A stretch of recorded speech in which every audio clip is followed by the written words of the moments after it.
I don't know whether people realize that there are two refugee agencies in the world. One for the Palestinians and one for everyone else. Now, if you, God forbid, Stefan, were to find yourself a refugee, the moment you find permanent residency or citizenship somewhere else, that's it, you're no longer a refugee. Not so with the Palestinians. They hand down refugee status down the generations, patrilineally.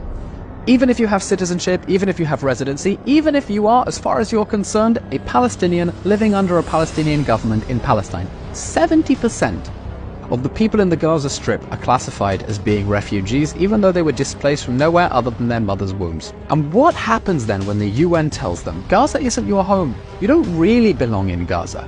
Somewhere over the rainbow you have a right to resettle in Israel, you have a right to wage a violent struggle to go there. Don't bother rebuilding in Gaza because you're not going to stay here for long. That's why the so-called refugee camps have always been breeding grounds for terrorists. All the terrorists of the Munich massacre, products of the refugee camps, and we need the world to tell the Palestinians some tough truths. 1948 is over, Israel is here for good, to exist, and your best hope of peace and prosperity is to live next to Israel and work with it, rather than trying to destroy it